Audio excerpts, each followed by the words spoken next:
since I was in high school, doing different Special Olympics coaching and things like that. And so then when I found ABA, it became a lot more about like behavior and motivation, assent, things like that I'm really interested in, and just working with families and parents and that sort of thing. Um, the last show that I binge watched was probably Big Brother. Me and my fiance are very into that show and like watching all the different seasons. Alyssa, if you want to go next. Hey, I'm Alyssa. ABA was actually my first job out of college. I thought I wanted to teach and then kind of burnt out and like I was like, well, this is like close enough to working like one-on-one with the kids and um I thought it was interesting. Like I just like really liked learning everything about it. And then I burned out again and took some time off and now I'm back. So I'm really committing this time. So I'm excited. And the last show I binge watched, I listen to a lot of podcasts. I'm not really like a lot of like movies necessarily, but like I'll just do the last movie I saw, which was Freakier Friday, which was really good. So I liked it. Popcorn Camille. I'm Camille or Cam. Um, what brought me to ABA? During my undergrad in psych, I worked at a residential behavioral health facility down in Texas and worked with specifically, I was doing direct care for 13 to 17-year-old females on like a pretty high level behavior unit. And then I worked with privatized foster care, did direct care services there as well. Very shortly did worked for the local authority for disabilities and was doing some service coordination before I moved. And then when I moved to Washington, I worked for emergency mental health at Seattle Children's Hospital as like a patient watch. And then now I'm in emergency homeless services for direct care with youth 13 to 17 until they age out. I'm just very interested in behavior and how that kind of integrates with the family and getting kids help from where they are and then onto lower level care and more community care, kind of focused on the intensive services and getting them out of that. And last show I binged watched, me and my partner, we like to watch a lot of true crime, but I'm currently rewatching Sex and the City.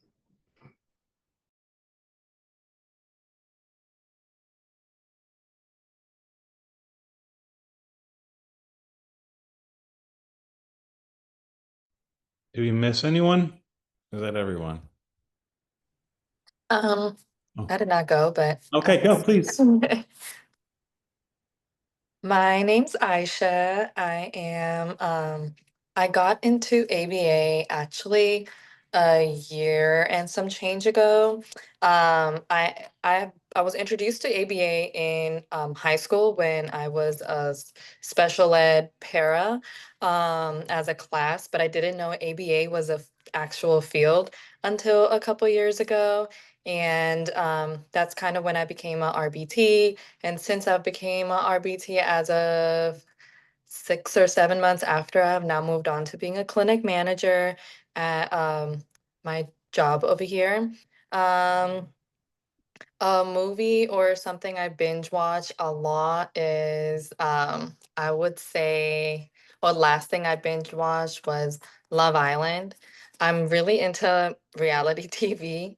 It really doesn't matter what it is. In my head, it's real. So that's kind of what I've been watching. My goals with ABA or my interests, I do want to see how AI can be integrated into ABA, and I am super interested in exploring ABA outside of autism, whether that be OBM or sex ed or honestly, that's why I'm here. I really want to find out. But yeah, and I am a grad intern for um, the program. I don't think there's anyone else I can popcorn to, so I back think that's to you, everyone. Mr. Passage. Yeah, thank you, everyone. Yeah. All right. You got, it sounds like you all, I loved hearing all of your stories and hearing, how you all stumbled upon ABA, and it's everyone has their own unique way of how they entered into this field for sure. All right. So a little bit of the school overview. Within the My cat was about to jump into the screen. That's what happens when you're doing this by Zoom. All right. So the school overview. The School of Social Work is made up of three domains. We have the social work, criminology and criminal justice, and applied behavior analysis, which is everyone here. Um, where we are located on the campus of SLU is we're located in Tegler Hall. And if you're ever, in the St. Louis area, we are located on the second floor. If you go up the stairwell, make a right, you'll be able to find both Professor Lewis and my office is there. So a little bit about who we are. So first off, my name, as I've already mentioned, Dr. Michael Passage. I am the director of the ABA program. What that means is that one of my main responsibilities is programmatic organization, instruction. I will also, for those that are in thesis and capstone, I'll be mentoring you through that process. And I also may also serve as your advisor. Professor Heather Lewis is the assistant director. She also teaches courses. One of her main areas of specialty is practicum, and you've probably all talked to her about that, as well as advising. Um, Danny Young, director of admissions. You've probably, of all of us, is probably the person most at this point as you're getting enrolled in the program. Her responsibility is graduate assistantships and scholarships. If you ever have any issues related to Banner or help with initial enrollment, Shelby Tarkington, our program director, will help you out with that. And then also, you see in here on the right, we have some part-time faculty who will sometimes adjunct for our courses. In the ABA program, while it's one discipline, there's many different programs. Since you're all here for the on-campus, the online, that's what you would all fall into the MSABA clinical. The main difference between that and the MSABA research, which is on campus, is that you're doing a capstone rather than a thesis. There's also the MSW concentration that could be done online or on campus. And that, does not include the thesis or the capstone. Then you have the MSW clinic. I'm sorry, I completely misspoke when I said that. I'm sorry. The MSW ABA concentration, that one's online and campus. The PMC, that one is the one that is the postmaster certificate. That's the one that doesn't include the capstone or the thesis. And then we have the MSW clinical or MSABA research, which is the dual degree. When it comes to time to degree, you have upwards to 5 years. I'm going to throw this to Professor Lewis, as I think you did a good job kind of explaining this clearly to the students yesterday.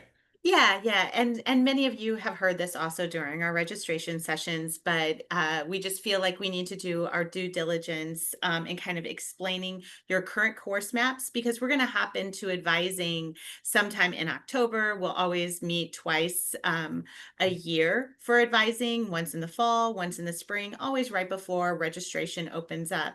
But that first onboarding experience, you are just signing up for all the courses that are prescribed based on our course map. And obviously we have them there for a reason, and we think it's the best order. But also we like to emphasize that that is the most efficient order based on getting you through the program in the swiftest time possible. So one of the things we do like to acknowledge is that we know that graduate school can be all-consuming, but we also recognize that folks have different responsibilities outside of their educational time. And so if you would like to revisit your course map, we can certainly help maybe slow things down, lessen the load within a particular semester, but while also taking into consideration things like prerequisites or something that might impact when you can or cannot take something. So, so with that in mind, we just like to emphasize that you're all signed up and ready to go with the courses that are on your schedule. But if you, at any time you want to reconsider what you have for your fall load or for future loads, you can make those adjustments. Just know that you at maximum have the 5 years, but anything prior to that, there's some wiggle room and opportunities for discussion. All right. Next we'll talk about policy and program resources. One, read the syllabus. As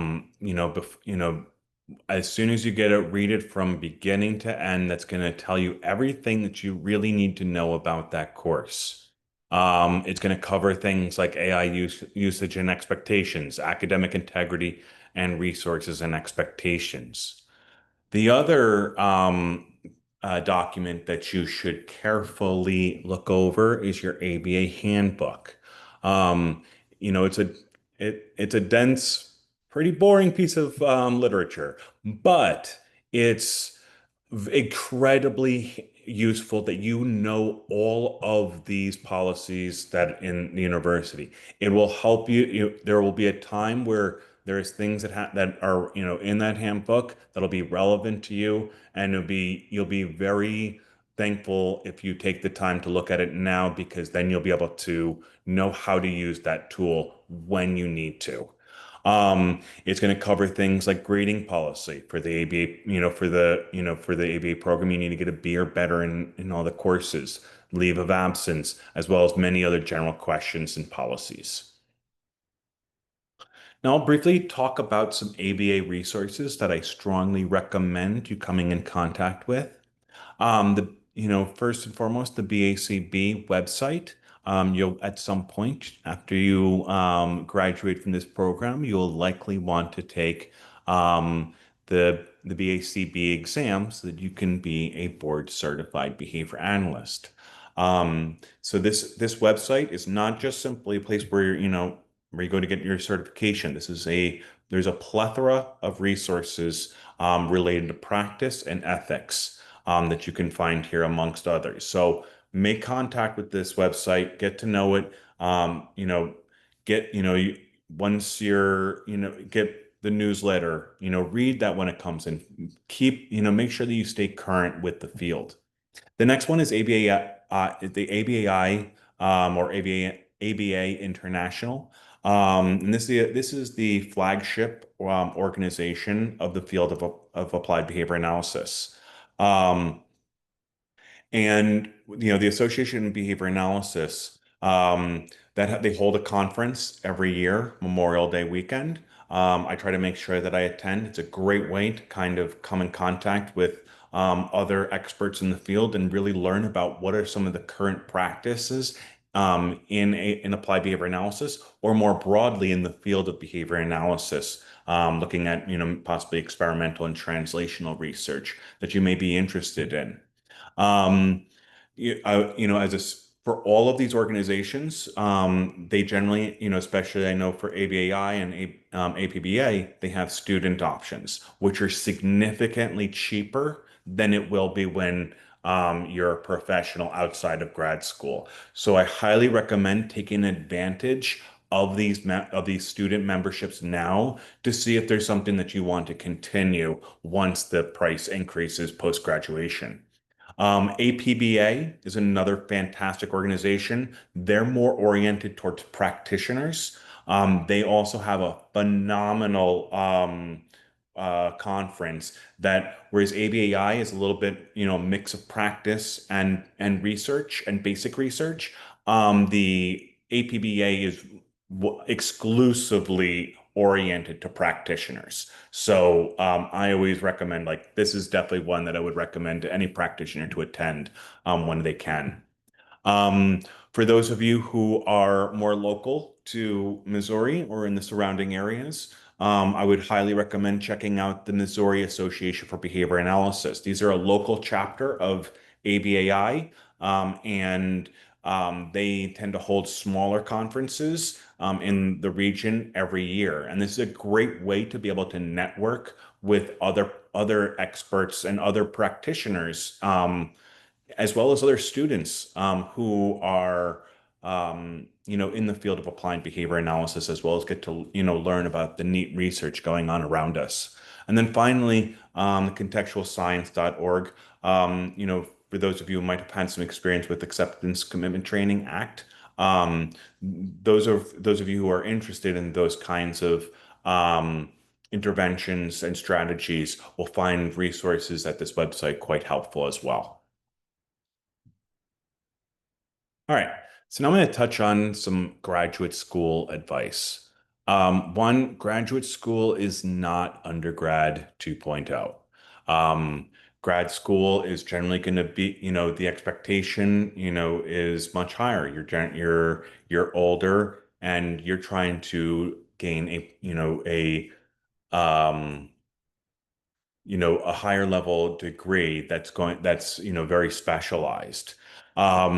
Where, for instance, the amount of hours that would be required for a 3 credit course in undergrad is substantially less hours per week than a 3 credit graduate level course. So if you think back to your undergrad time, the amount of hours it took, it's going to be more for the same 3 credit course because we're at a more advanced level. I highly recommend create an organizational system that works for you.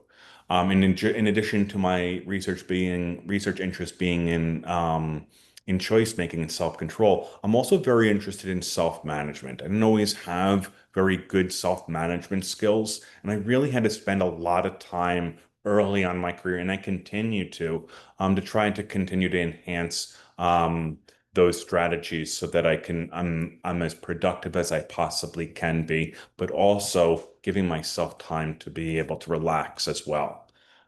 Connect with your professors early, especially those of you who are online. I want to make sure I get to know you. Um, and so I really recommend, it doesn't have to be for any reason whatsoever. It could just be like, I want to, schedule a meeting with you just to say hi, please. Especially early on, and we can get a chance to get to know each other. Um, Absolutely connect with other graduate students in the program. You want to, the research shows that students learn best from their peers. I love to talk and can talk and talk and talk, but I always try to embed opportunities within my courses um, to foster that sort of collaboration amongst your peers so that you learn to lean on them for guidance in addition to leaning on the professors. We want maintain a supportive community outside of grad school. Make sure you want to be visible, especially online. Make sure it's kind of going back to getting to know your professors earlier. Recognize that imposter syndrome is real. I think every person I have ever known who has ever been a student, including myself, doesn't feel like they necessarily belong. You sometimes feel that, oh, this person seems to know so much more than I do. But that instead, take that as an opportunity to be able to learn from those individuals, and you'll be able to gain the expertise that over time. Practice self-care, not avoidance. Try not, sitting on your phone and, doom scrolling, to avoid, doing the reading. that's not going to be the best, the best use of your time. Um, I really strive to make sure that I set aside time every weekend. Um, sometimes there's some weeks that are a little bit crazier than others. But even in the craziest times, I really try my best to make sure that I have always one day that I can allocate to, my personal life, leisure. As I've mentioned earlier, I have an 8 month, almost 9 month old baby. I want to make sure that I've carved out that time. So avoid procrastinating and instead place that leisure activity, on your calendar, as something that you can maybe be able to do once you've completed the tasks during that week. Or maybe it's a break in between those tasks. Um, but be more uh, deliberate in how you allocate that leisure time. At least that's worked really well for me. Develop your own study and homework routines. As I said, self-management is an area that I'm keenly interested in. So if struggled with with your, study and homework routines and like that's the barrier that you're trying to work through, schedule a meeting with me. We can kind of work through some things and kind of figure out how to best manage your time and create maybe a system that will help you be most productive. And again, don't be ashamed to ask for help, which kind of, you know, that's what we're here to do. All right. Does any we're gonna instead of moving into Heather into Professor Lewis's because after this we're gonna go into the concentration, which we're gonna go into her room. But instead of doing that, she's gonna send those students back into here so we don't have to go anywhere. So we're just gonna wait for those students to join us. Um, and but in the meantime, does anyone have any questions while we're waiting for everyone else to join?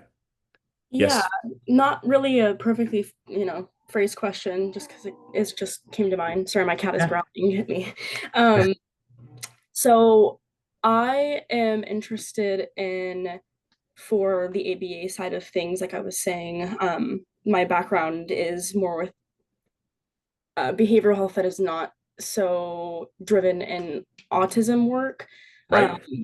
and I'm finding it a little bit challenging to, I mean, I just started the process of seeking out mentors for my practicum, but what would you suggest, from a professional standpoint, just because ABA for other parts of society other than autism is slightly new.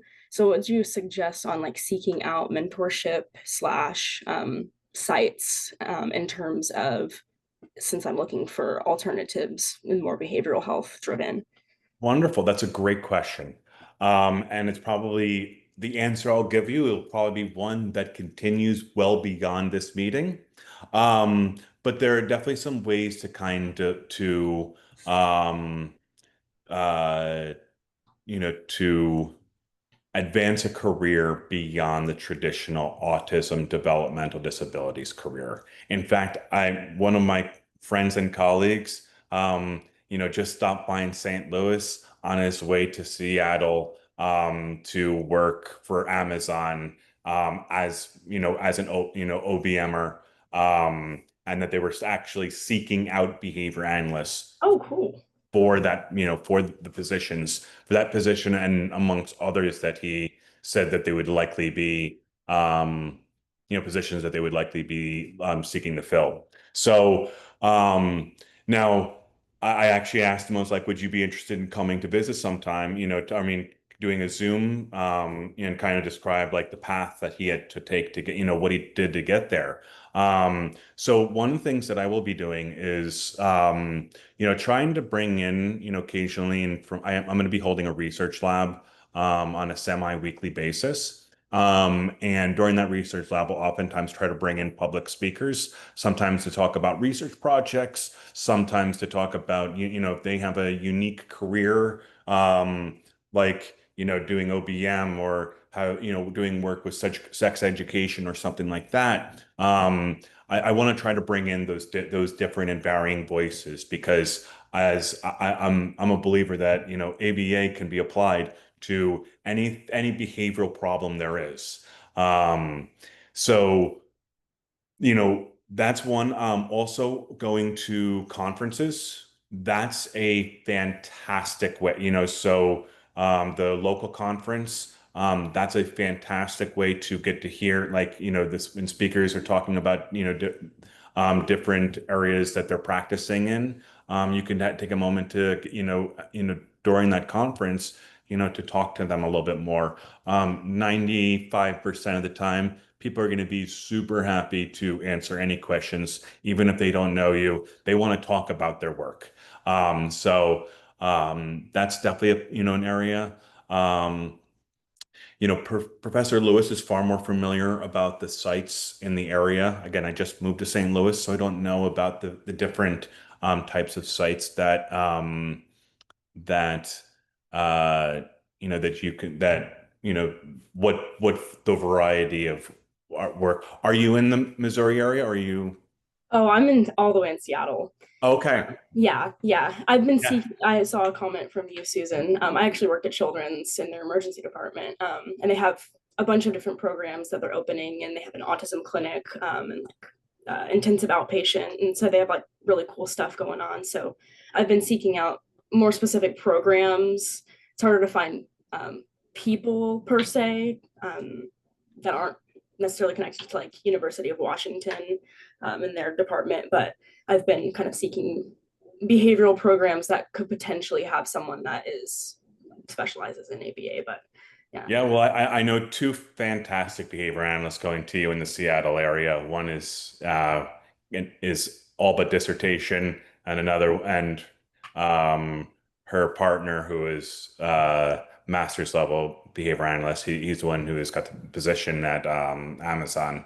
So both of them are behavior analysts. So and both incredible. So maybe if I'm, you know, they may come talk, during either in both because they both have different interests. I might invite them to talk, and both of them, neither one of them have a focused interest in autism. So I do try to bring those voices and to so that you can hear all these different directions. And then also within our courses, I really also try to make sure that we're not just covering autism, developmental disability literature. I want you to be able to, generalize these skills, not just simply to one specific population, but that you can be able to generalize it to your everyday life as well as, show you where ABA has been applied elsewhere.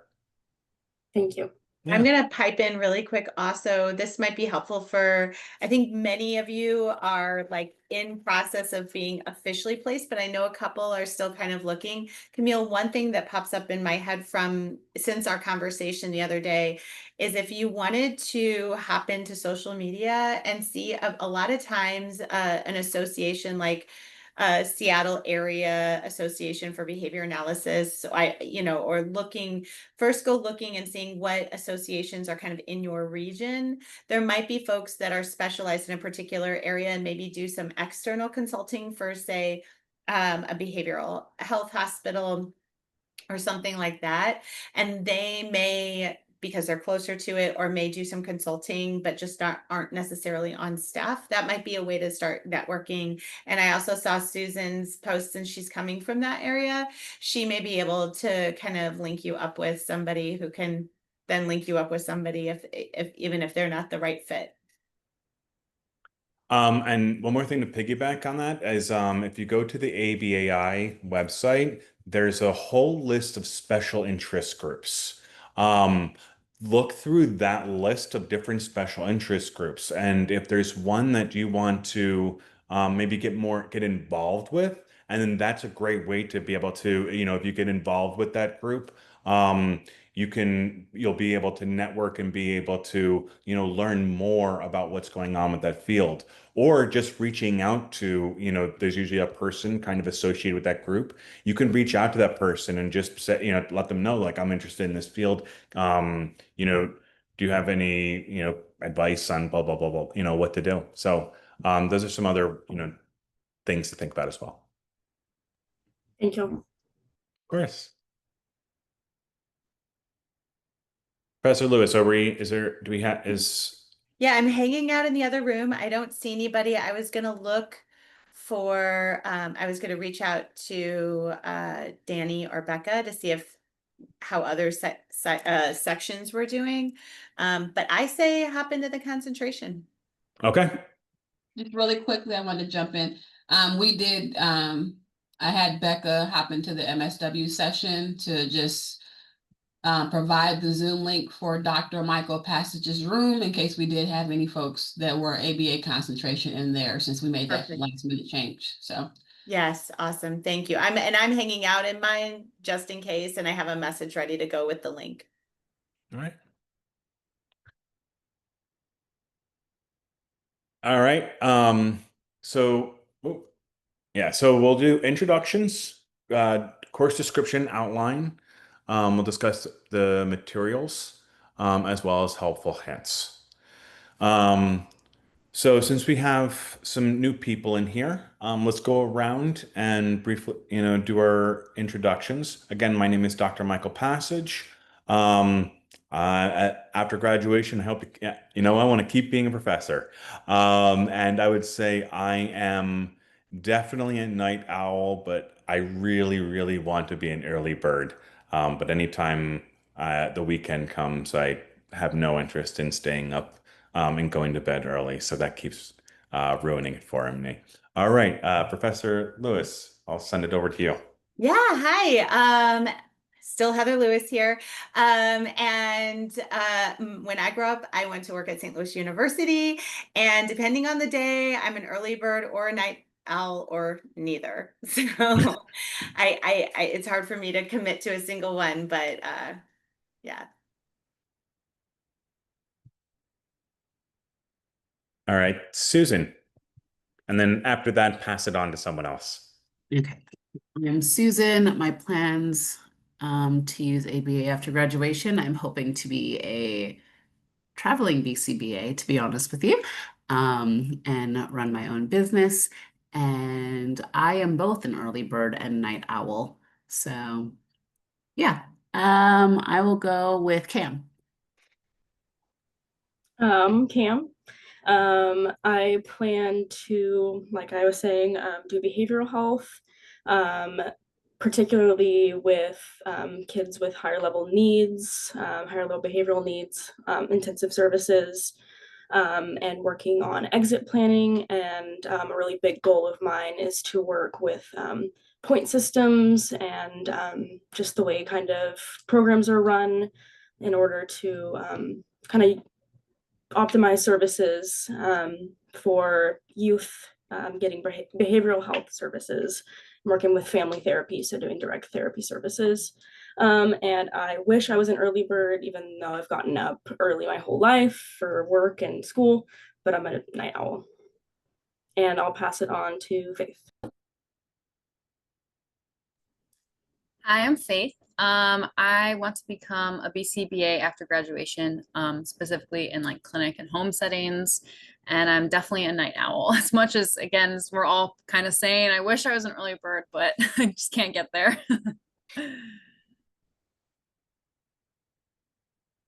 And I'll pass it to Jared. I'm Jared. My plan after graduation would be to work with mental health and with kids. And then I'm an early bird. And I would pass it to who hasn't gone. Rahima. Yes. Hi, my name is Rahima, and I hope to be a BCBA, maybe in a clinic setting. I currently work nights, but I think I'm an early bird on a normal day. So. And Aisha? I'm sorry, what was that? I was calling on the next student. Thank you. Hi. Oh, There we go. Hi, my name's Aisha. I want to be a BCBA after graduation. I don't know what specialty I want to do just yet. That's to be found. I am definitely a night owl, but like yourself, I really wish to be an early bird. Sounds like we could all use some self-management strategies to work on becoming the person we want to be. Something we can talk about over the course of your time here. Um, all right. So look, I think we got to everyone, right? There wasn't anyone I missed. I just want to make sure before. Okay. So let's talk about the ABA specific course outline. So one of the things that's really nice is that this is, for the most part, like, outside of, practicum, thesis, seminar, your courses they're going to be, it's going to follow a very particular sequence. Um, unless like you have to take part-time or whatnot, and we can be able to work with that. But if you're a full-time student taking all of the courses, it's gonna, first gonna take principles, concepts, and measurement and experimental design. These two courses are really like the two courses that really do not require a prerequisite. Principles and concepts going to give you all of that new ABA terminology. The measurement and experimental design is going to give you all of the the research, the experimental terminology that is part of the way we speak and practice. That research course is far more important than it probably would be in other social sciences because there is a direct connection between research and practice. We'll talk about this more in your courses, but you will find both of these two courses critical to you being able to grasp the content that's going to come afterwards. Then we're going to cover behavior change in processes as well as assessment. In the summer, you'll take a supervision and organizational behavior management course. Then we'll go into the philosophy of behavioral science, as well as, and then go into ethics and behavior analysis, and then basic behavior analysis. Um, for those of you who who are in the online, and that's why that should be everyone here. We do not do a thesis for the online program. Instead, you would be doing a capstone. If you're in the postmaster certificate, you don't have to worry about the thesis or the capstone. um, Professor Lewis, do you want to comment on practicum and the seminar?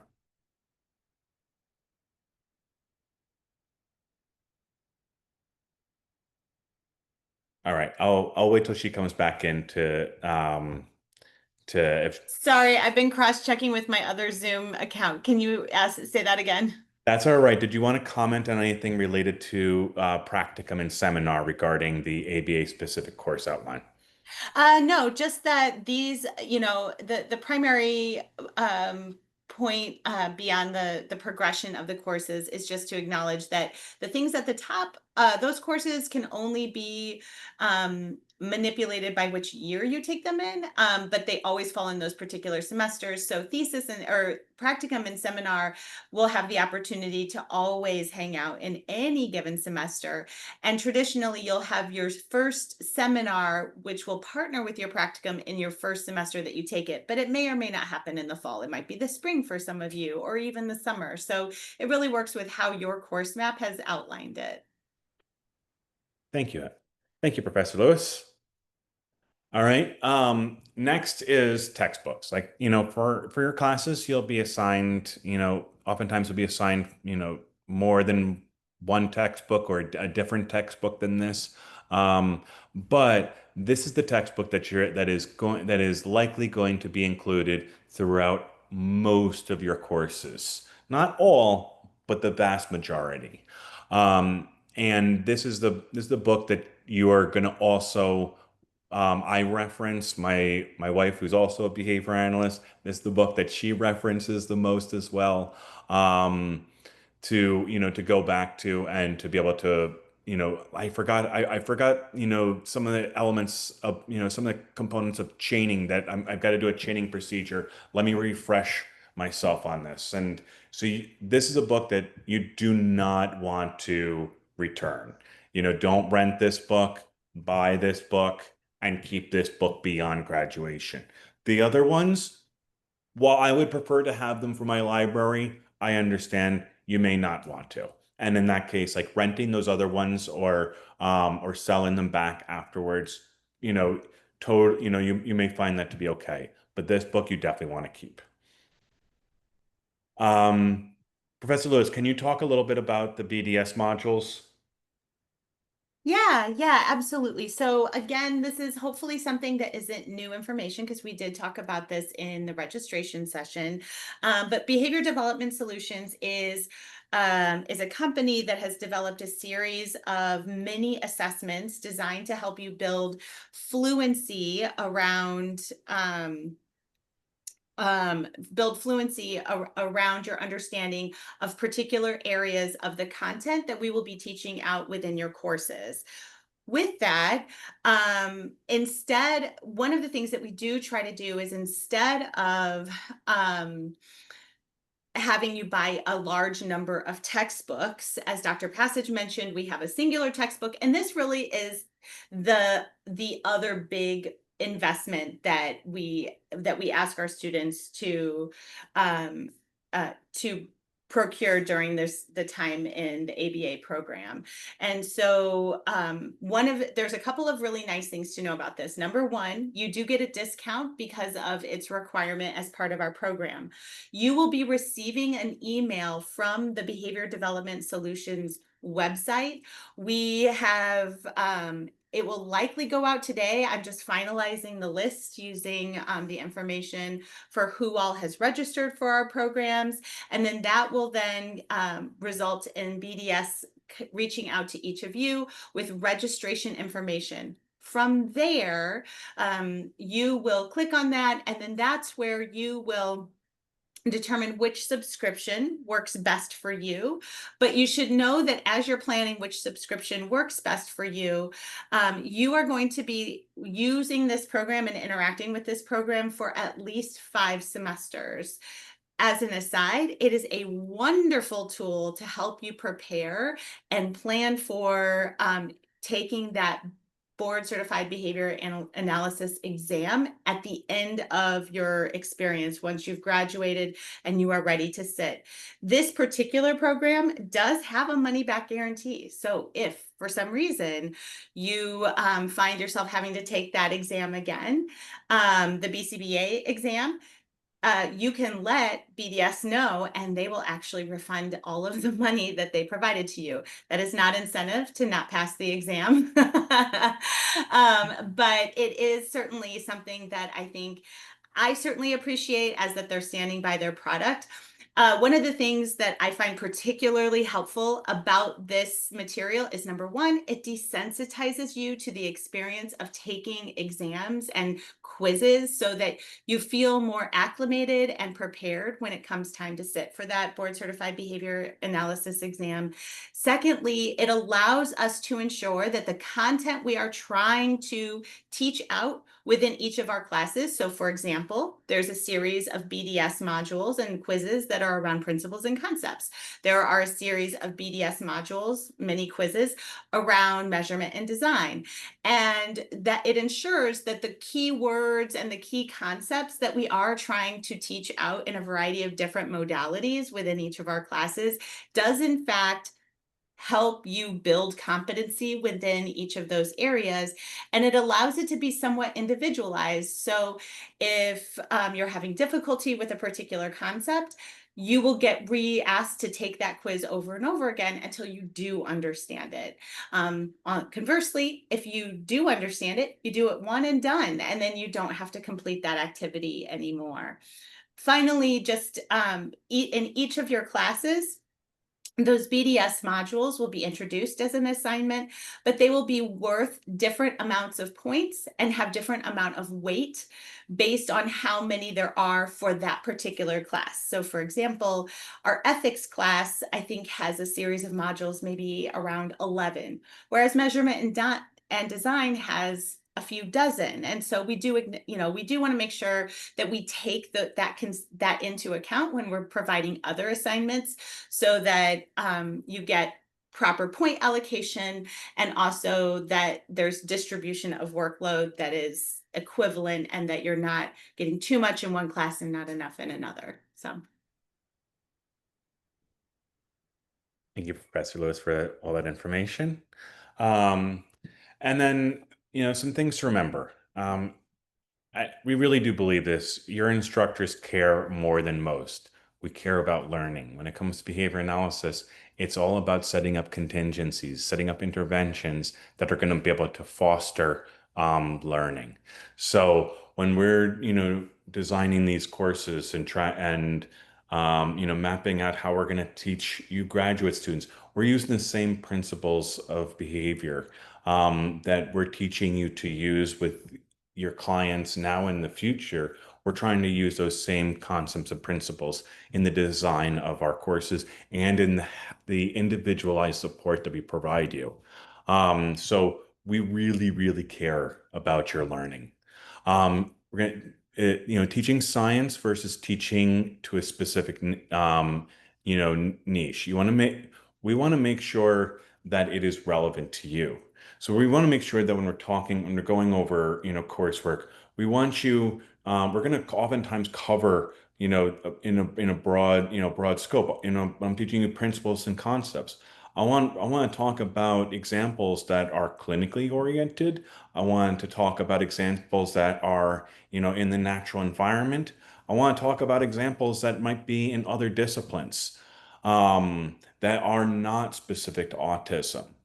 But so I want to tap into that, what it is that's relevant to you, but also give you, show you the big picture. But it's where practicum is where you really get to delve deep into areas that truly are your passion. Um, and it's this approach towards it will just will continue to enhance your practice. The course work is designed to help you become efficient at reading, to help de-stress quizzes and get you used to them for the big exam. They're there to help you develop your writing skills that you'll need in practice and accomplish your goals through many small stakes opportunities versus one giant one. Um, semester one of, you know, in semester one, concentrate on connecting with your peers. Don't overthink things. One of the things that I typically find in, since I started teaching is that, in that first semester, a lot of students are really struggle with, a lot of the concepts and principles. And it's the reason why is because if you went into other fields, if you went in, go into grad school for psychology, there's going to be a whole lot of terminology that you need to learn. But what's unique about behavior analysis is that you also are going to have to learn a new language, and that would not be the case in psychology. Psychology talks about the person acting on the world. In behavior analysis, we talk about the world acting on us, which changes the syntax and the grammatical syntax of a sentence in a way that I would look at the language of behavior analysis is different than your normal everyday language that you speak. Even though both of them are using English, it's still very different in the way we speak. So it oftentimes takes into the second or end of the second semester before you start seeing, the light bulbs going off for students. One of the things I also, tell students is that, you know, I've seen students come in who like read B.F. Skinner and other behavior analytic texts before coming in, and and then you're going to have students who like have barely any knowledge of ABA. Maybe seen behavior analysts coming into into their classroom and just saw like the change that happened and just thought it was a really neat and wanted to get to know more about it, wanted a career in it, but doesn't really know much. You'll see both of those, that spectrum of the first day student. But neither one of those is I've ever found to be how I can be able to judge whether the student's going to be successful or not. It really came down to, do they put 8 to 12 hours a week into their work? Um, and if you put in that 8 to 12 hours a week for every 3 credits course that you're taking, you're going to be successful.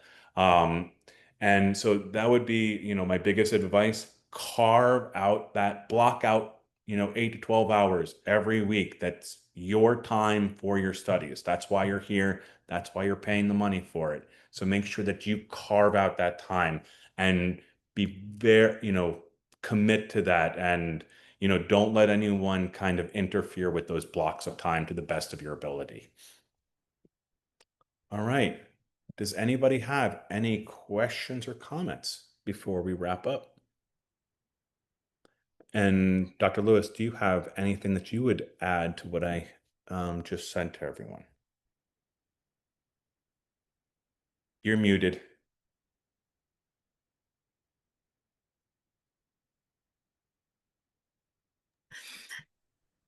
My only recommendation is don't try to run two Zoom sessions at the exact same time. Because that's what I've been doing right now, making sure nobody's lost in the shuffle, and it is not working for me. So, but no, I really, we developed that slide and have had those discussions together. So I really, we are really excited to have you. It's always a balance about leaning into the discomfort, but also celebrating the opportunity. So I'm excited to be a part of this with you.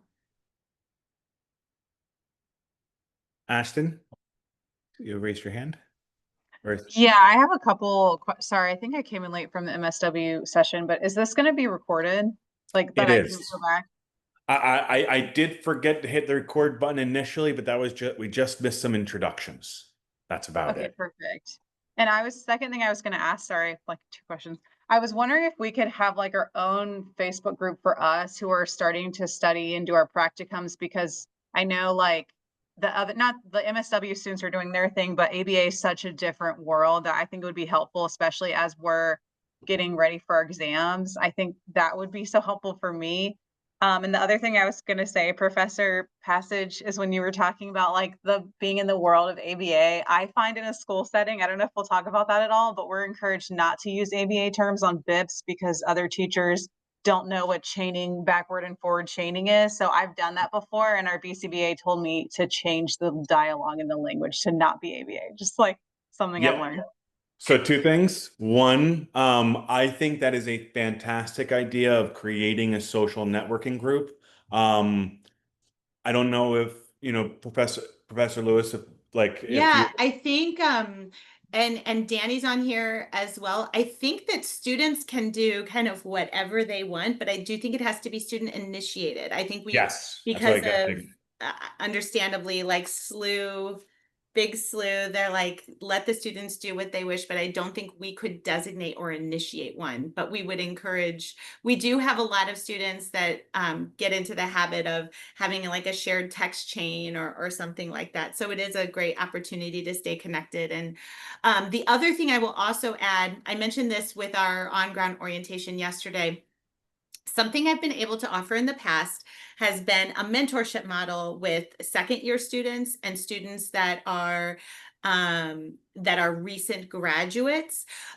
With the numbers that we had this year, I couldn't equitably hand everybody off. So what I'm trying to do instead is develop maybe a few sessions with past recent graduate students who can one of the conversations when I originally developed the peer mentorship model with two of our graduate students is they were like, okay, Professor Lewis, like we know you would say it's going to be fine, or don't worry too much about this thing over here. And they're like, but you never know. And you never know when it's the professor talking to you. You just have a different lived experience because you think you're telling us one thing and we wanted to believe you, but it just would have been awesome if like there was a peer that could have said, yes, what she's saying is right, or focus on this thing over here, or this thing over here is maybe less of a deal at this time. And so we worked one summer a few years ago to develop this mentorship model. And so that is something that I am working on figuring out how to have the most bang for my buck, so to speak, with that experience. So I will be following up with that, and that may be another opportunity to connect with some past students who have just gone through it and might have some, be able to share some advice. Yeah, and just I'm such a big, I love that idea of this, student network groups. When I was in grad school, that was something, there was always someone that started those networking groups, and I was always grateful for that person. So Ashton, if that's something that, you're interested in kind of, spearheading, I'm big advocate of that. And then the other thing you had just mentioned was use the terminology, and yeah, that's a perfect example of like there's a language amongst the profession, and then the language that you use when talking to others outside of the profession. And not only do you have to learn this language, but you have to be able to translate it and be able to go back and forth between the precision and the lay. So. Did anyone else have any other comments or questions that you would like for us to answer or anything?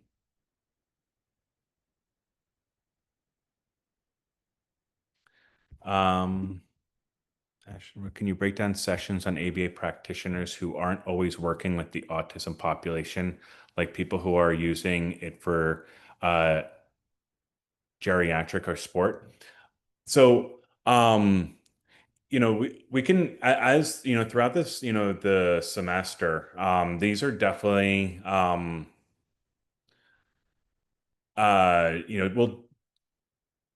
we will definitely try, we will definitely try to make sure that we're, covering literature and content that is, outside the scope of autism and developmental disabilities.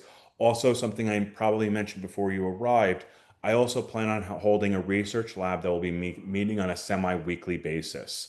During my research lab, one of the things that I try to do is have guest speakers come who are who talk about their research or their practice, especially as it relates to especially if they're practicing outside of the traditional pathway. And I definitely I know I can also send you some research. I know someone who's interested in the geriatric work as well. And I know a couple people who are, focused in on work related to sports too.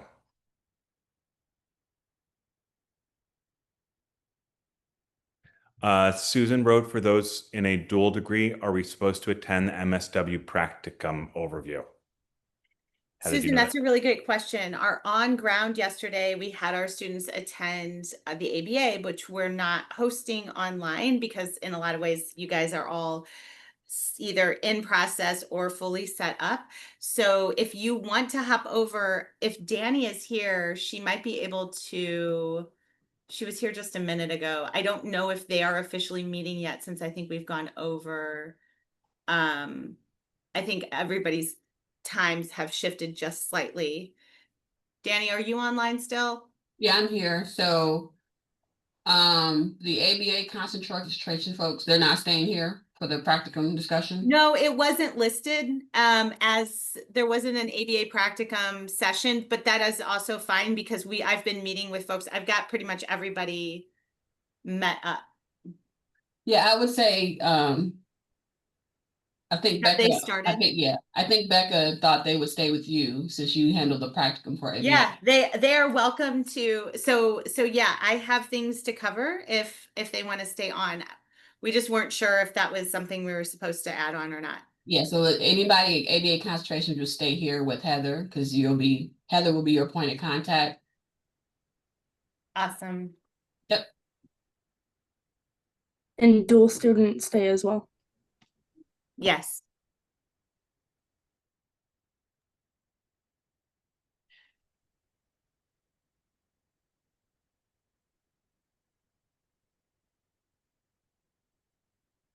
All right, I don't know if we are transitioning to that section.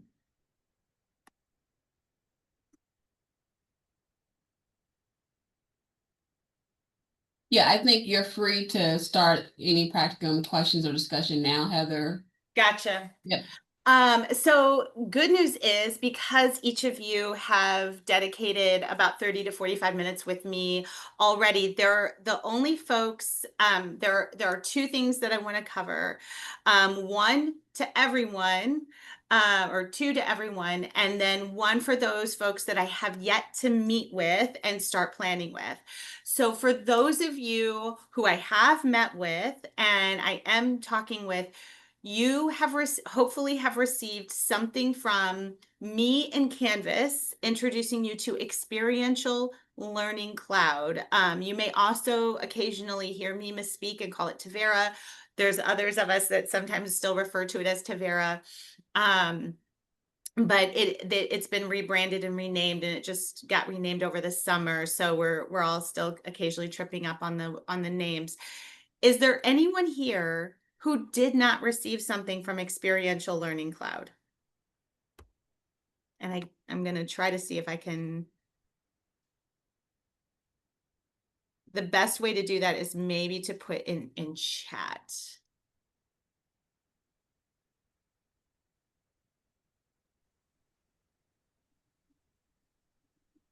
All right, it looks so everyone has received registration information from Experiential Learning Cloud.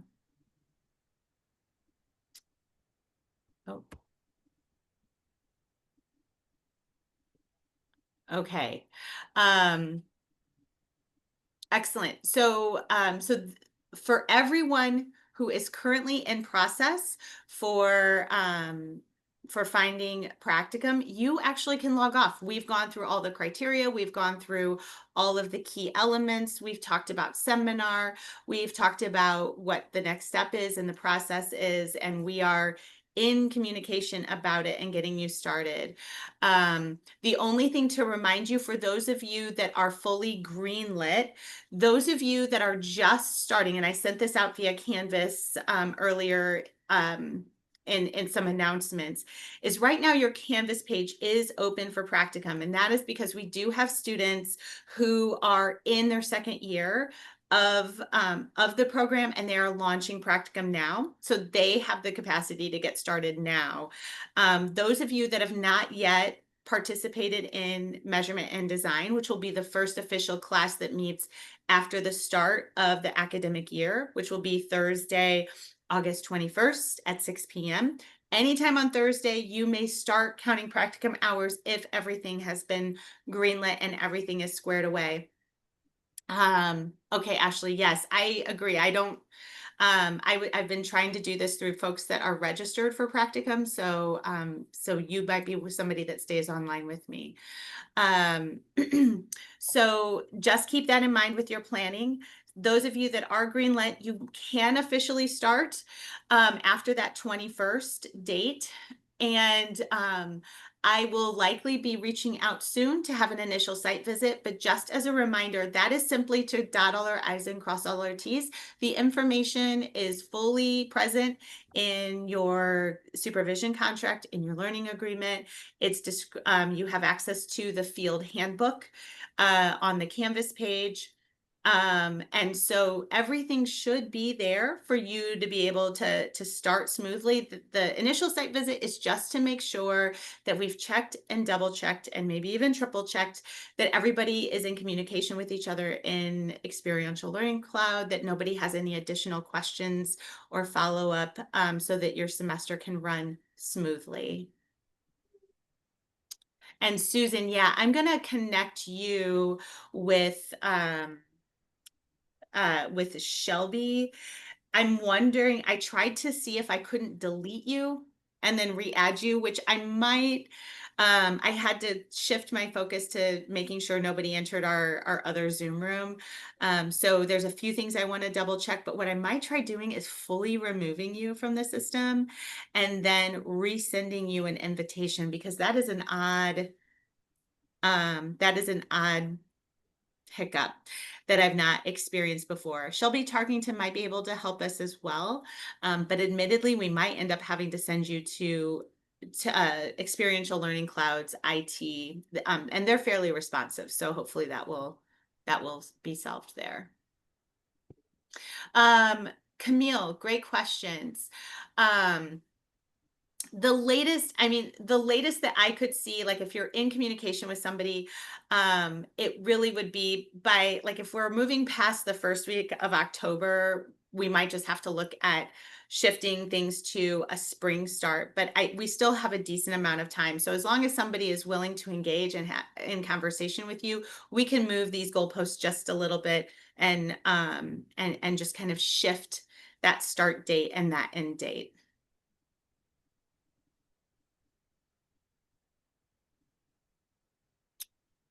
So with that, I know I have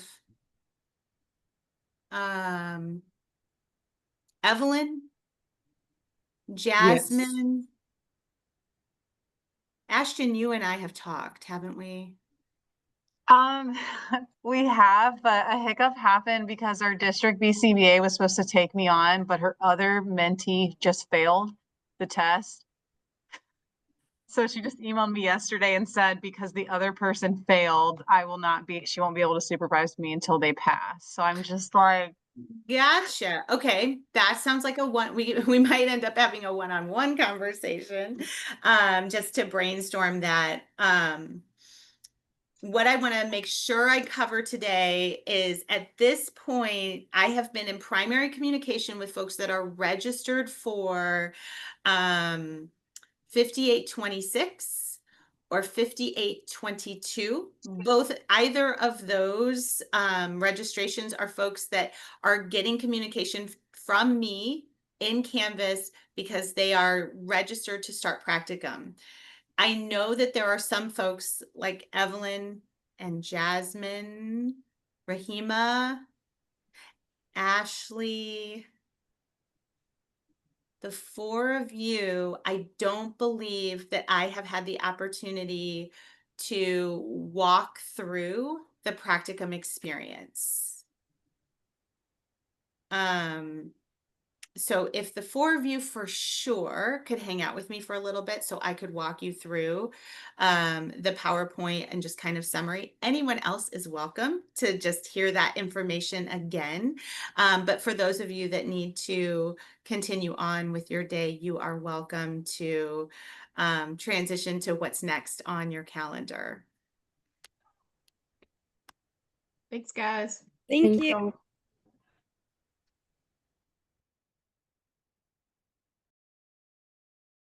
Oh, I just lost somebody. There we go. All right, everybody, let me pull up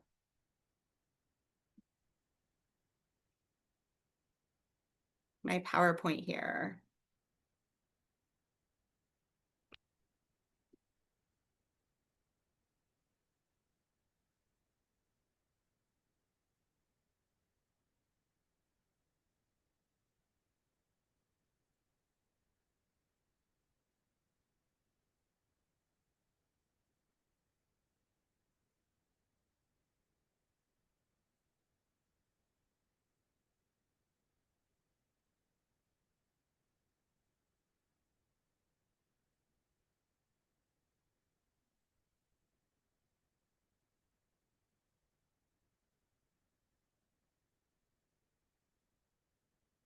Hold on, I am not an AV person, and there's a reason that I'm not an AV person. I feel like I always take one step forward and two steps back.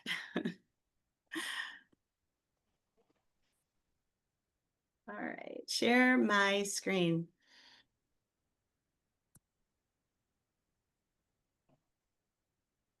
All right. Okay, so one quick reminder as I hop into the description of our program is that what I'm going to cover today is going to be fairly surface level. I'll get into some details, but it will not be in its entirety. This is to give you kind of the nuts and bolts of, of the framework itself of practicum that will help you as we consider where you want to go for practicum, what you want to look for, what you want to consider.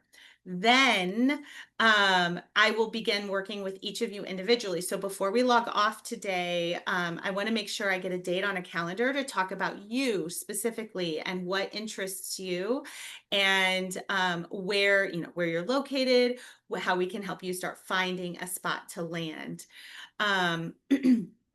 Then once you begin the practicum experience, that will be coupled with an integrative seminar. That seminar will launch, there's 5 total meetings in that seminar. The first one will be within the first week of your practicum, and that will be where we take a super deep dive into more of those details. We'll get into the weeds a bit more about what you need to know, because I think right now it would just kind of serve as noise and might just be like lots of information that doesn't necessarily help you find where to land, or what things will help you be successful in terms of looking for that practicum site. So very briefly, depending on the degree that you are seeking and kind of where are you moving through in our program, there are different ways that your practicum and your experience will show up.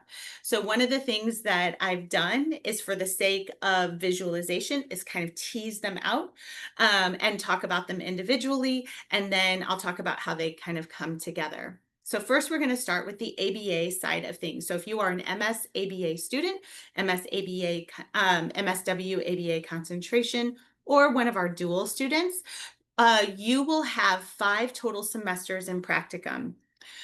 Those 5 semesters are broken up into 3 thematic units. So practicum 1 through 3 will and one step back, if you are MSW concentration, you will find yourself in 4 of the 5 practicum experiences. So if you are in practicum 1 through 3, many of you may be familiar with what we refer to as the task list or the test content outline. This particular list is something that essentially details all of the key principles, concepts, terms, and procedures that one needs to be able to possess in order to be a board certified behavior analyst. And so it is these questions that ultimately get asked on your certification exam, and thus they are taught out in your coursework, and they are also required for demonstration in your practicum. And so what we like to do, because as behavior analysts, we're highly individualized and we get highly in the weeds and we get super detailed, we have over 100 of these task list items. And so in order to maximize your learning and ensure that you're getting everything that you need, we have asked you to take the first 3 semesters and, with heavy intention, goal setting, and self-monitoring, walk yourself through a third of the task list each semester. So you and your mentor will decide which task list items make the most sense to tackle each semester. What you'll probably find is, for those who are in their first semester of their experience, their mentor may spend a lot of time mentoring them around what tasks they're going to select, what projects and activities will line up with those things. But you'll probably find yourself near the 3rd semester sharing with your mentor, here's my plan. I was thinking I could do this, this, and this would help me hit this one and this one. So it really is kind of a fun progression across those 3 semesters to really see how you yourself are evolving along that continuum of becoming a future behavior analyst. Once you have wrapped up that core concentration experience where you are learning the task list to competency, then you will move on to practicum 4. Practicum 4 is where you will develop an area of concentration or expertise. So the hope here is that as you've had this opportunity to explore the task list in its entirety, we then hop in and give you the chance to really geek out in the area that excites you. If you are following our course map as prescribed, it will also align perfectly with your capstone, or if you are on ground, with your thesis. If you're an MSABA student, student, because this will be in your thesis or your capstone experience. You'll be pulling literature that you really care about and that you really want to explore. You'll be reading lots and lots of things. Well, the same thing will be happening in your practicum. You'll be linking literature to the work that you're doing. You'll be finding activities that will really help you hone in on particular areas of the task list that you want to develop a greater level of expertise and knowledge around. When that semester wraps up, you will finish your practicum experience on the ABA side in our practicum 5, which is our social justice practicum. This is yet another opportunity. Hopefully this has happened a lot for you already, but this is an opportunity for you to really more deeply understand the science of ABA by kind of looking at beyond maybe what your primary area of interest is in ABA and finding a way that we can use the science to essentially make the world a better place. So past social justice opportunities with our students have included things like using organizational behavior management strategies to promote understanding out in the community so that more businesses will hire individuals from a particular job coaching site. So kind of advocating for persons with disabilities. I've had students develop assessment tools for adults and their leisure time activities, working with adults that are in residential settings who may not have a traditional a traditional idea of what a leisure time activity for a 30-something-year-old is. But most of our leisure time activity assessments and so on are hang out with our early childhood areas. So how can we marry those two and better serve our adult population? So those are just a couple ways that we have promoted social justice through that particular practicum. The sky is essentially the limit. If it helps make the world a better place, it probably fits. Now, moving on to our social work side of practicum. For some of you, not all, you will find yourself in 3 semesters of social work practicum. Again, this only applies to our students that are dual, that are MSW ABA concentration. If you are an MSABA student, you will not have any social work experience or requirements tied to that. We may in seminar reference social work considerations and competencies, but what you will see very quickly is that they overlap with our ABA ones, so they really aren't distinctly different. So on our social work side of things, some of you who don't yet have, that are coming to the table without advanced standing, will enter into a practicum experience of foundation. This is an opportunity for you as a student to learn the discipline of social work, and your experience may not be with anything related to applied behavior analysis. It really depends on what program you're in.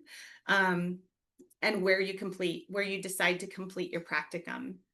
Then, once you complete your foundation experience, you will move into your concentration experience. This is for sure where if you are an MSW ABA concentration student, you will be at a site where you are practicing behavior analysis and you are also practicing social work. And as has 100% always been we've been able to accomplish, you can count each hour towards both experiences. So essentially, and let me, I believe I have the competencies here to share. I deleted it, or I didn't delete it, but I hit it. On the social work side of things, we have a much smaller set of competencies, simply because as social workers, we tend not to get in the weeds as much. And so what you see here are more generic summaries of our competencies. So if you'll notice, when we get closer to competency 6, 7, and 8, you immediately see how social work cares very deeply about assessment, intervention, evaluating success. So all of these competencies on the social work side can be accomplished in a variety of different ways for social workers, But for social workers with an ABA concentration, we do so by utilizing ABA content and strategies to help you make that connection with your social work competencies. So they really overlap quite nicely. And what you will find yourself doing is you will find yourself working with a social work supervisor who may or may not have a certification in behavior analysis. So some of our students have a supervisor who sets aside time to supervise them for behavior analysis and for social work. We also have students who will find a site where they have two mentors, one who serves their mentorship of behavior analytic strategies and one who provides the mentorship for their social work goals. So this is where it gets more refined and individualized for you and what fits you best and what's available to you. And that's where more of the planning and conversation come in with you directly and one-on-one. And then I start having conversations with your site and making sure that we can make everything happen. Any questions about that so far? All right, awesome. Okay, so we're going to hop into just a brief overview of kind of how this plays out, because as I mentioned, some things happen individually and some things happen separately. So for our students that are MSW ABA concentration, you tend to have a foundation experience, which is 300 hours, followed by your 4 semesters of ABA. The first 2 of which will include an MSW concentration. Your remaining 2 will be without a social work supervisor unless that's something that you want to pursue. What does happen also, though, is that sometimes based on accessibility, opportunity, or simply other minute details that are yet to be determined, we have to move things around a little bit. Some of our students who are dual degree students, for example, will start their initial experience ABA only, and then you will move into your foundation experience, followed by your 2 concentration experiences.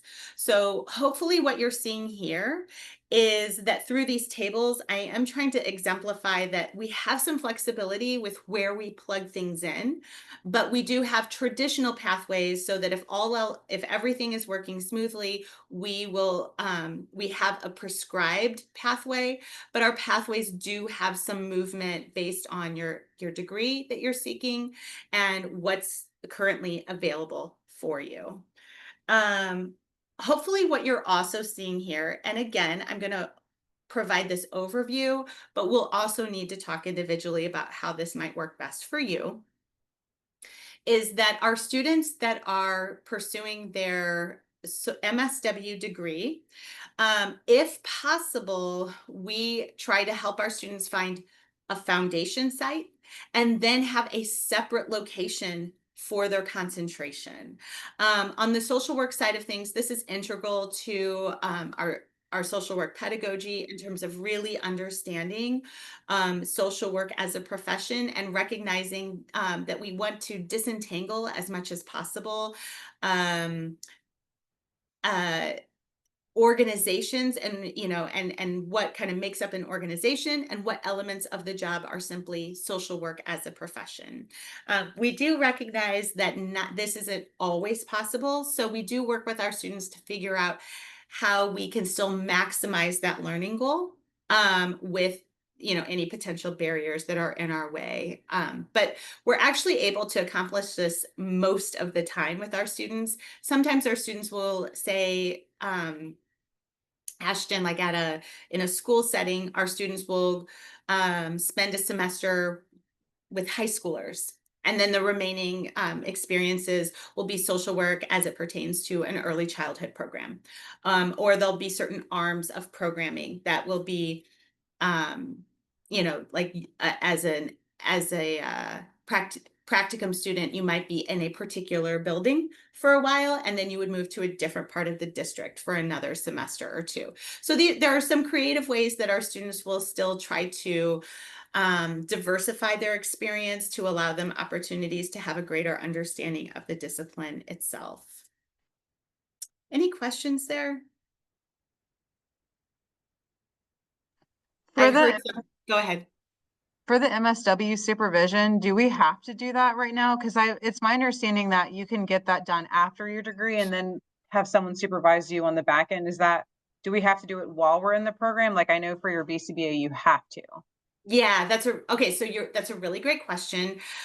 So if I understand what you're asking is, do you have to accrue supervision and social work experience in your practicum here?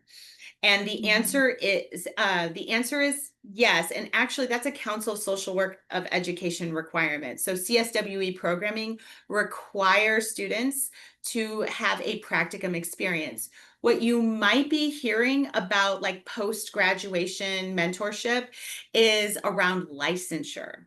So a lot of social work licensure cannot begin in ABA, once you become certified in most states, the licensure process is so heavily tied to the certification process that once you become certified, you may have another hoop to jump through that's, sort of small, but for the most part, you hand over your money and you get yourself registered in the particular state that you plan to practice. On the social work side of things, as an MSW, it is less critical, depending on where you plan to practice, that you have your licensure. So many MSWs continue in their professional career with no licensure. If you intend on, a place where licensure is particularly critical is if you find yourself in a therapeutic role. And especially if you plan on having like a private practice or work within a practice that provides direct talk therapy, that's where licensure becomes a must-have. But traditionally on the social work side, and the states are really diversified on the social work side of things about the process to become licensed. So I know I can speak specifically to Missouri, is that our students post-graduation become eligible to sit for a LMSW, which is kind of a provisional license that is active for 2 years. And essentially it launches a mentorship experience. So you pass a test and then you obtain 2 years of mentorship before you actually become a licensed, an LCSW. So I don't know if that helps. So there's a practicum that's required as part of a CSWE approved program, but then there is a licensure mentorship model that becomes required post-graduation. I think that helps, Professor Lewis. I think we should definitely talk offline. In Arizona, and particularly where I live, social workers are being it's a whole thing. So all of our Okay. social workers are being massified. So there's no social Okay, workers. yeah, let's talk because we can there's ways there certainly are things that we can do creatively. I've worked with a lot of social workers in a lot of different states. I'm trying to think. I know some BCBAs in Arizona, but I bet I could find somebody that knows somebody in over there on the social work side as well.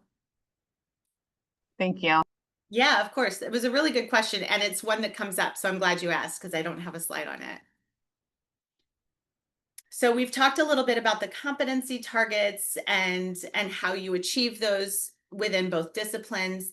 The other thing I want to highlight is that our program aligns, St. Louis University's program aligns perfectly with the BACB's requirements for ABA supervision.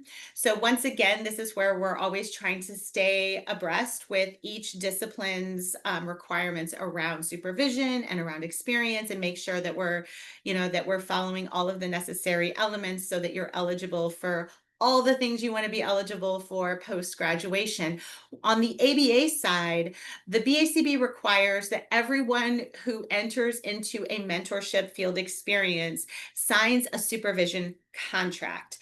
And that contract needs to outline the basics of the supervision experience. What you will likely encounter is that depending on where you land for your practicum, your mentor or the agency where you work may already have a supervision contract that they use.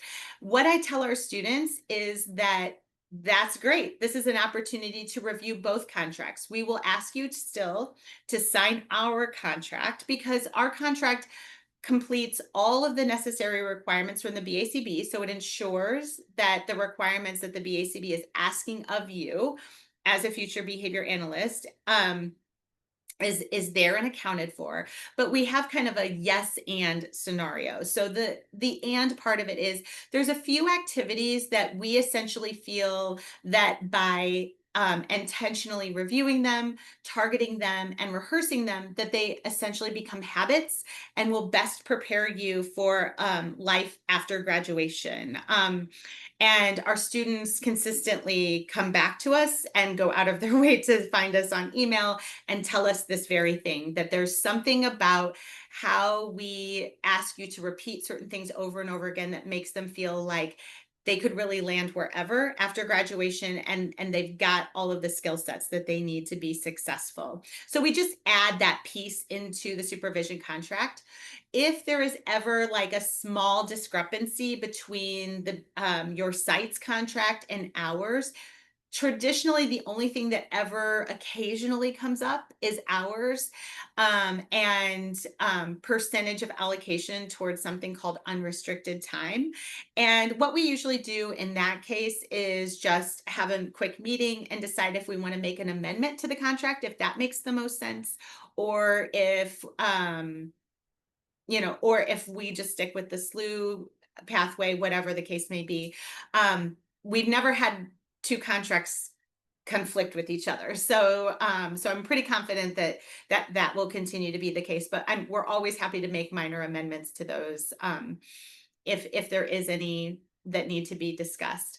The other thing you're seeing up here is something called a learning agreement.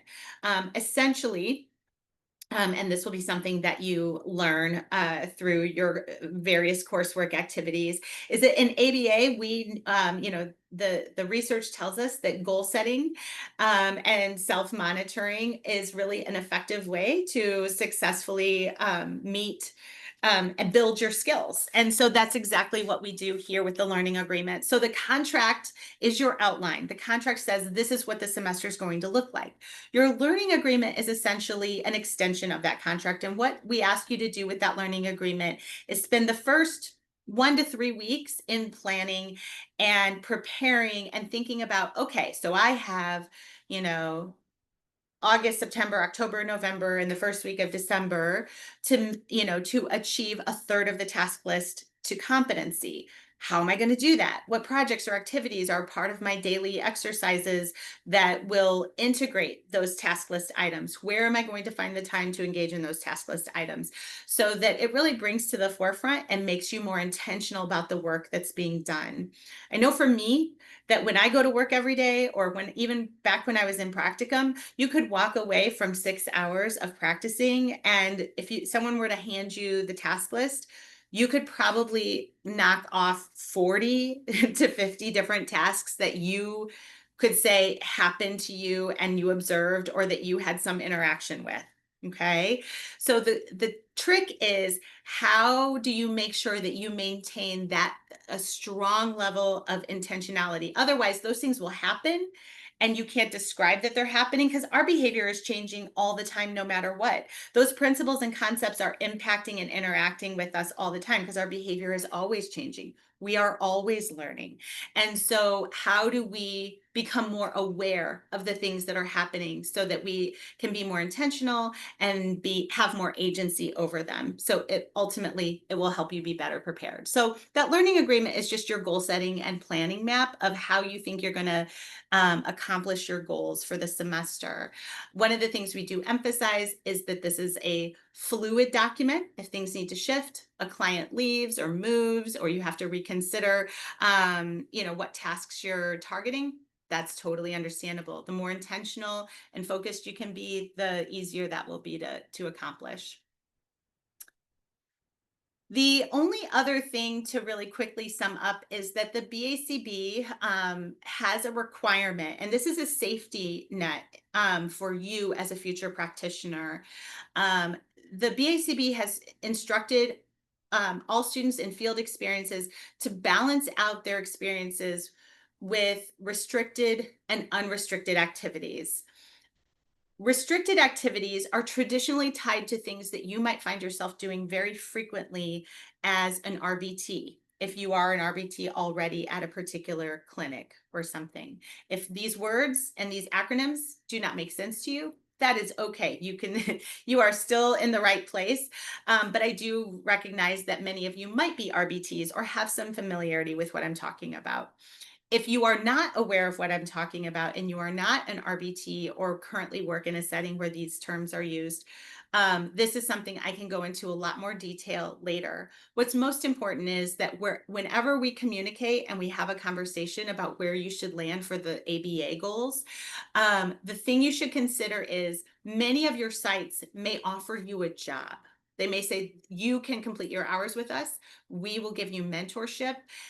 And then they assign you to a set of activities that may include a lot of clients. That's awesome. That's great. We love that that opportunity is there for students. What students sometimes are not aware of is that they can't count all the work that they're doing with those clients towards their practicum. And that's where things can sometimes get stressful for a student if they didn't realize it ahead of signing on a dotted line saying that they were going to work 30 hours a week for a particular site. So we just encourage you that when I start meeting with you and we start talking about sites and potential sites and you are meeting with these sites, I encourage you to ask them about opportunities for unrestricted time.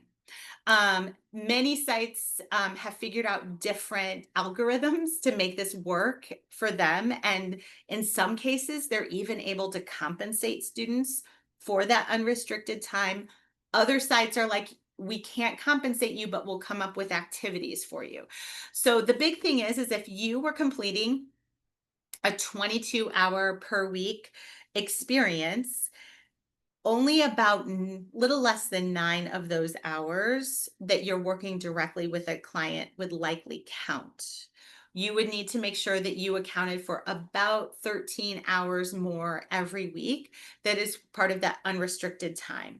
Unrestricted time includes attending IEP meetings or meetings around the clients, observing clients and collecting data, graphing, reading articles that pertain to the clients that you're working with. Your supervision sessions will count as unrestricted time. So there's lots of places and spaces that experience will happen.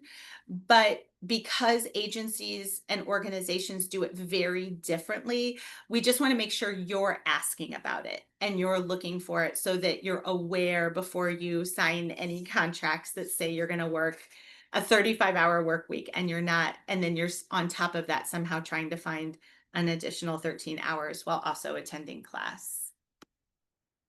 Any questions about that? Okay, I've really at this point gone over the different supervision requirements. Basically, your MSW will need to provide a 1-hour weekly supervision session. This can occur in person or online. Your BCBA will provide 10% of whatever hours you're accruing. And so that will require a little bit of math before you sign off on it, but it'll be approximately 2 hours every week. They will also distribute that time between one-on-one meetings. In addition to that, they will also have opportunities to observe you in direct practice.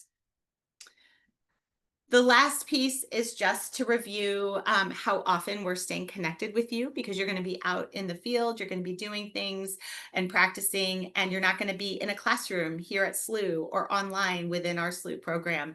And so one of the things we want to make sure is that you and your mentor feel supported and connected with us and have that chance to check in. So where I am with most of our incoming students is that we're onboarding sites and supervisors, making sure there's a relationship with SLU. So from a legal and protective standpoint, we have an official relationship. Then you will participate in your seminar. Your integrative seminar will meet 5 total times. The first time that we meet, we will walk through in its entirety that supervision contract and the learning agreement so that you have an opportunity to dissect it, digest it, ask questions about it. I will also review assignments within seminar that are weekly exercises.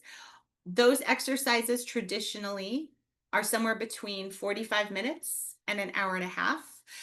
When you are doing homework for seminar, unlike your other courses, your seminar homework always gets to count as unrestricted time.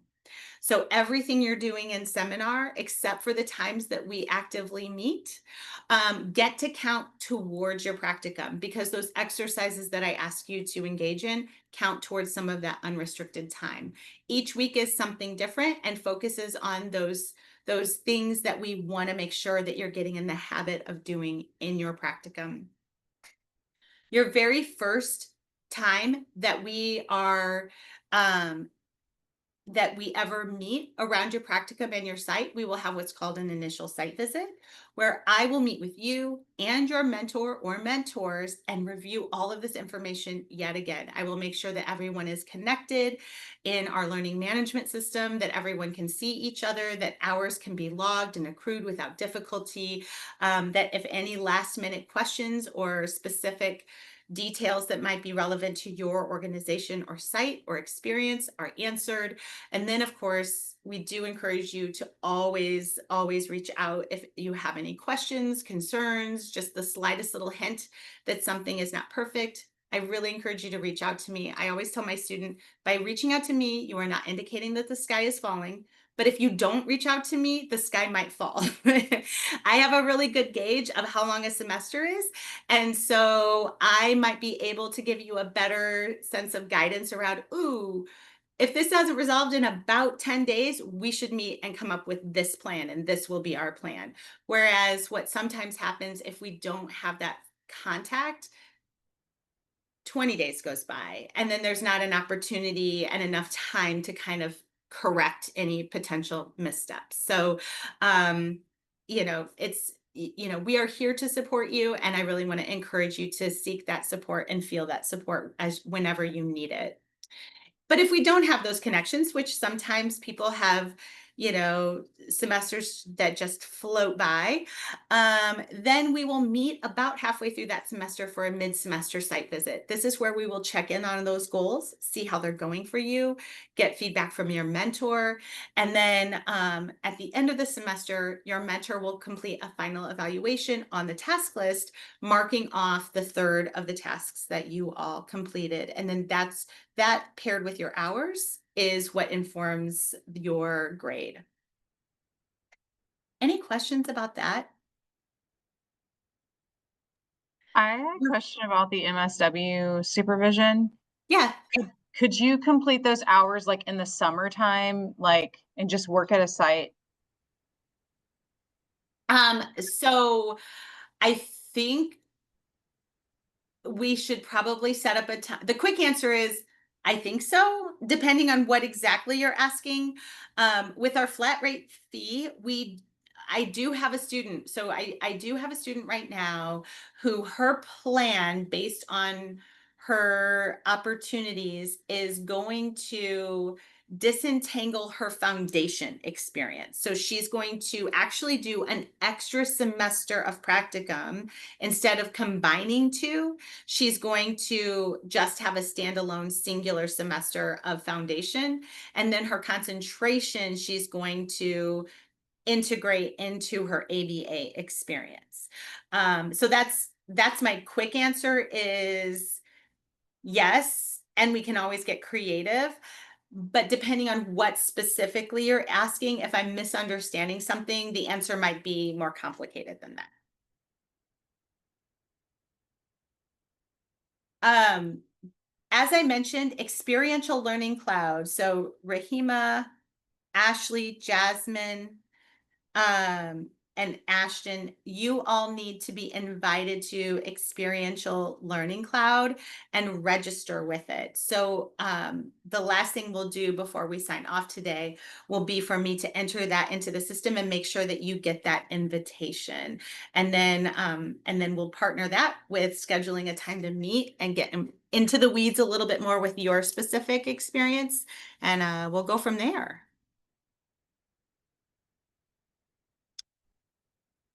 Any questions?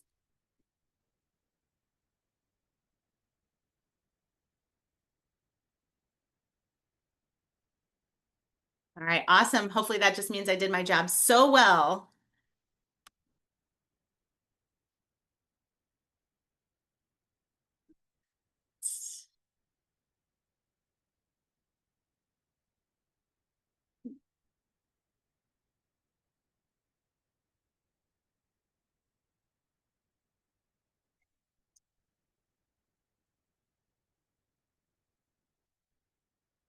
To expedite this process, I'm hopping into experiential learning system right now.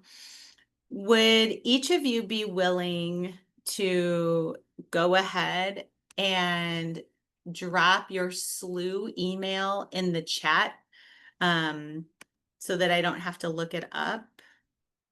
I don't want to enter it incorrectly.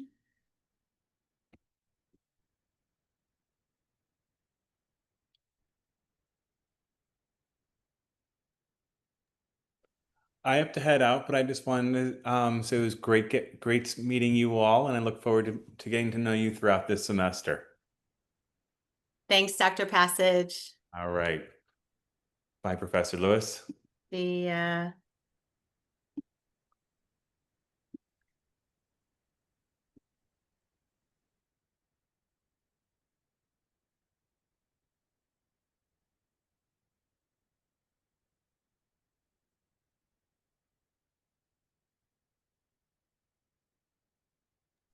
I have a quick question. yeah, Does the new Tavera, I already forgot what you said it was called, but experiential learning cloud. Evelyn, if you're okay. in there, you're in there. Okay, I got the email. I haven't gotten into it yet, but Mhm. do they have an app like for the phone, like Tavera? Oh, that's a really good question. I do not know. Because it was like I was struggling putting in the dates every time because it took like so many buttons to get to it on the computer. But I know I found out like the last 2 weeks of my practicum that someone was using the app. So Oh, I didn't know there was an app. I am unfamiliar with the app because it's funny how different things work for different people. Wait, hold on just a sec. Be duplicated. Oh, good. I see. Yes. So Rahima, you're in. Good. Okay, I apologize. I see someone who is listed as Ashley Harris, but then the email is Shariah. Shariah, I'm so sorry if I'm saying your name incorrectly. No, yeah, my preferred name is just Ashley, but that is my Oh, okay. So your preferred name is Ashley? yes. You got it then. That is what you will be assigned then. I just wanted to make sure I got it right. Oh, and view duplicated user. Yes.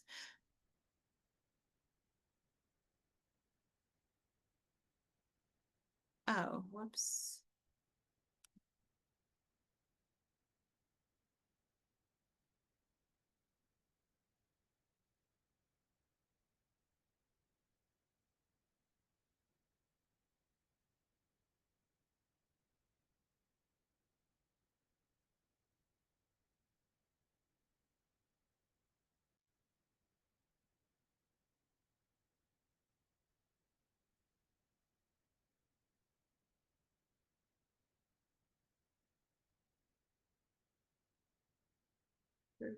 Supervision document. Oh, I have to edit your program.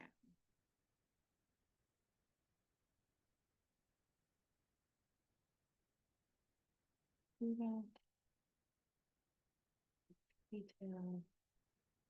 Send setup invitation. Okay, Ashley, you've been invited. Rahima's been invited. Evelyn, you're on. Yeah. You're in it because you were in it before. Yes, but I can't find a link or like a way to actually get to it in my email. I have the like Zoom link to like how to, but I can't like join two at once. Well, I think it's because you are in it.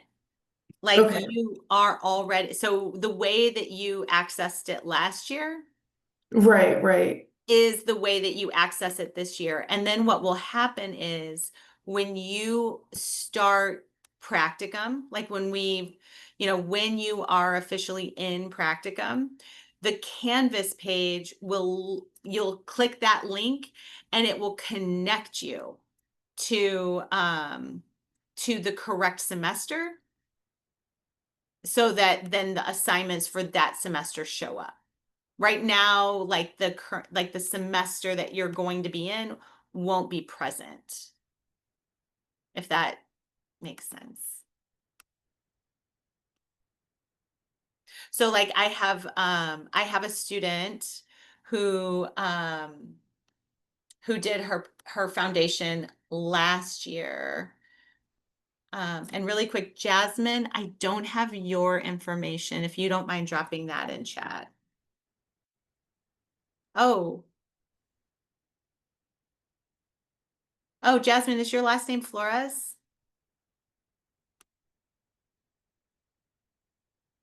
Yes. Oh, you are here and you are registered. Okay. Yeah. I guess I did have a question. So Yeah. I'm currently in the accelerated program. Yes. Um, do we start the practicum for the MSW this semester? Or will this be like a different semester? So what semester, when you say accelerated, have you completed your foundation experience? No, Gotcha. Okay. So are you entering your senior year? I am, yes. Wonderful. Okay. So in the fall semester, that is when you will start your ABA practicum. Okay. That helps me because I saw you connected to a practicum site and I'm like, I don't even know how this is happening. Yes, I'm starting that. Oh, I was confused. I was like, I don't know how I'm gonna do two different practicums at the No, same you're time. fine. Nope. You're so as an accelerated student, and Evelyn is in the same boat.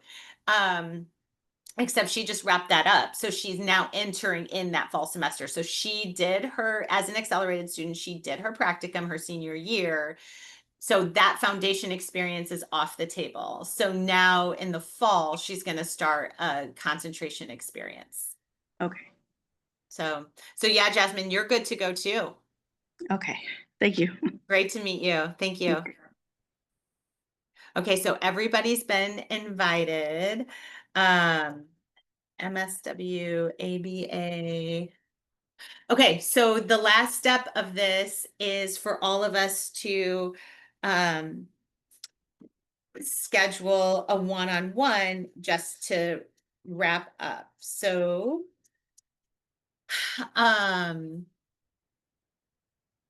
I'm gonna go based on who's where. And just so you guys know, I have a hard stop at 2:15. I've got to stop. I got to hop on another Zoom.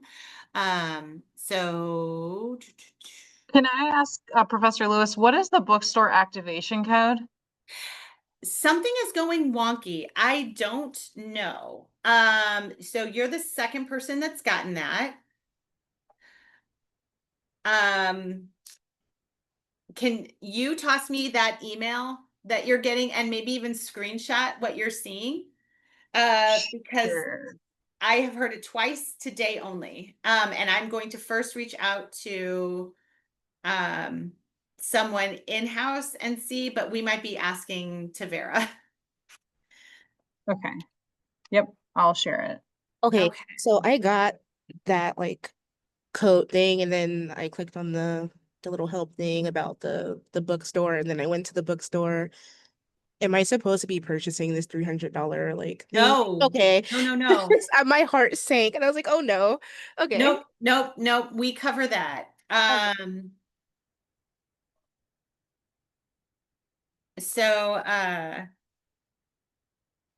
So Ashley, Ashton, and then I also happen to know that Susan got that. I'm gonna try to figure that out. I will and- say for the books, I was able to find them for basically half price, looking them up on Amazon and Walmart. Like a majority of them are half price than the price listed on the SLU bookstore. Yes. Also, when you guys are doing that, just make sure that you are getting the most recent edition when it comes to ABA and terms. There have been some significant adjustments and modifications and updates to that Cooper, Heron, and Heward book. It is the 3rd edition, right? I believe so. You can always look on like when I look it up, what I do is I go to like Amazon, right? Or somewhere where it's gonna show me what the most recent edition is. Sometimes I'll Google it and make sure I see the most recent edition come up. And then I make sure I've got the right ISBN number, and then I go looking for cheaper outlets. Okay, I have 6 minutes, you guys. I want to make sure I get folks squared away.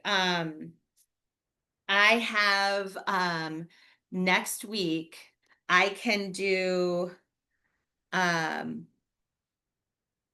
some evening. So my Monday is very full until 1:30.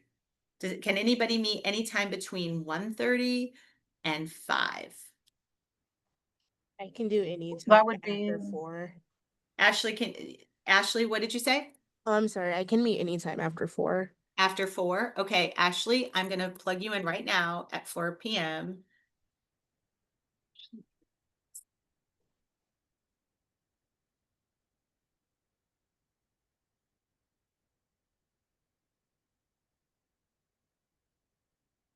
PM, 4 p. 4:30 at a Zoom meeting.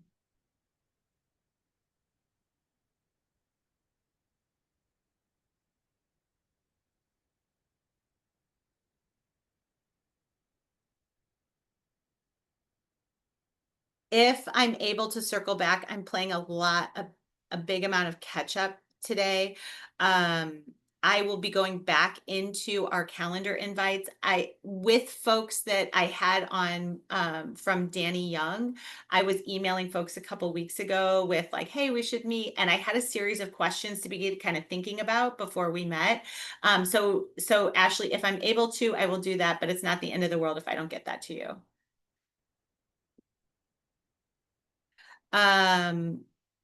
Thanks, Evelyn. I saw that. Ashton, what time do you have? I know you're in a school setting. I get off, it's probably gonna be too late. I get off at 4. You get off So at 4. Okay, wait. Hold on. Hold that thought. And also, West Coast time. what time zone are you? West Coast. So you're Oh. 2 hours ahead of me. Gotcha. Okay, so that's actually like 6 p.m. my time. Is it 2 o'clock there now? 2:12? Yeah. Okay, so yeah, you're 2 hours ahead. Okay, Ashton, I have to get my daughter to a Spanish tutor on Monday. So, and her Spanish is at 6. We say 6:15, and we'll just hang out. I'll just be in my car. Yeah. Okay. On Monday? Yeah. Okay. That's fine.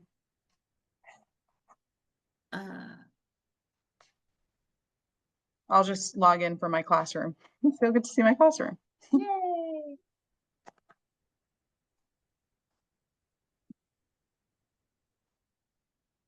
So Ashton is set. Ashley, that time that we plugged in is Central Time for me. Is that okay? Yep, we're in the same time zone. Awesome, sweet. Okay. And then Rahima.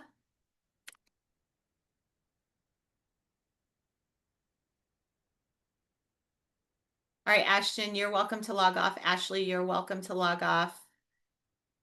Jasmine, you're welcome to log off. Thank you. Yeah, thanks, guys. So we are meeting today at 2:45. We are meeting today at 2:45. Okay, perfect. So then we're all set. So you can log off. And Evelyn, you said, I know you put it in chat, after anytime after 2. All right. Evelyn, Monday.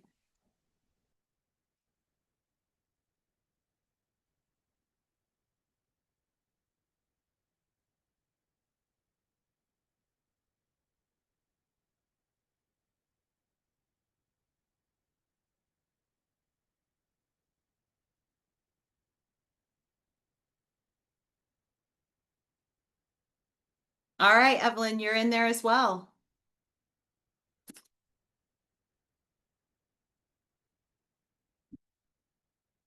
All right, if you can hear me, I'm logging off because I got to hop into my other session.